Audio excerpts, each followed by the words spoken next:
In Beijing, the United States and China engaged in intense discussions on a range of sensitive issues during Secretary of State Antony Blinken's meetings with top Chinese officials, including Foreign Minister Wang Yi. Blinken highlighted the potential risks of misinterpretations and errors in judgment. The dialogue began with Wang Yi and continued with Public Security Minister Wang Zhaohong, who revealed that Blinken was scheduled to meet with President Xi Jinping. This high-level meeting was confirmed by a State Department representative and was set to occur before Blinken's departure from China. Despite increased dialogue, the two nations acknowledged growing disparities. Both Blinken and Wang emphasized the critical need for open communication channels, expressing concern over the escalating divisions that pose a threat to global stability. These tensions were accentuated by President Joe Biden's signing of a substantial foreign aid bill, which included provisions viewed unfavorably by China. The discussions pointed to a comprehensive list of contentious topics, such as Taiwan, the South China Sea,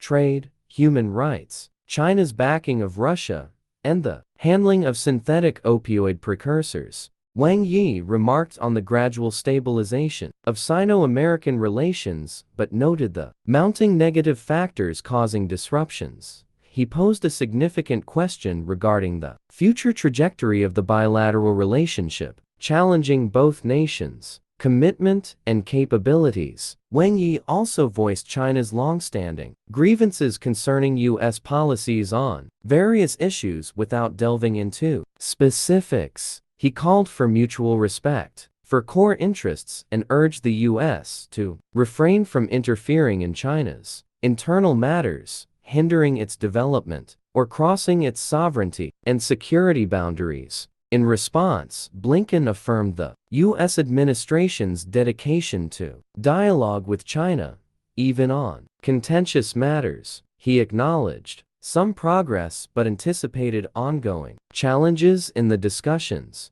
Blinken looked forward to candid conversations about the differences between the two countries, expecting clarity from both sides to prevent misunderstandings and miscalculations. Following the talks, the State Department reported that Blinken and Wang had engaged in thorough and constructive exchanges on both points of divergence and potential collaboration. Blinken firmly addressed U.S. concerns during the discussions. Blinken underscored the U.S.'s commitment to defending its interests and principles, as well as those of its allies, particularly regarding human rights and economic matters. As stated by State Department spokesperson Matthew Miller, Blinken's visit to China, which included a stop in Shanghai, coincided with Biden's authorization of a $95 billion foreign aid package. The package, likely to provoke Beijing,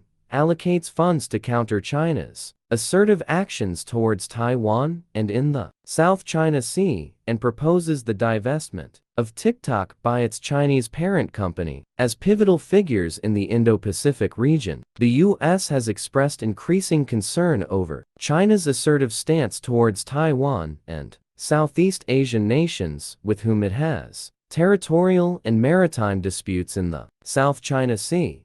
China has vehemently opposed U.S. support for Taiwan, denouncing the aid as a provocative act and strongly objecting to the forced sale of TikTok. The legislation also designates $61 billion to support Ukraine against Russia's invasion. The U.S. has criticized China's support for Russia's military sector, which has enabled Moscow to undermine Western sanctions and intensify its offensive in Ukraine. China's relationship with Russia was set to be a focal point of Blinken's visit. Prior to the meetings, Russian President Vladimir Putin announced his upcoming visit to China in May.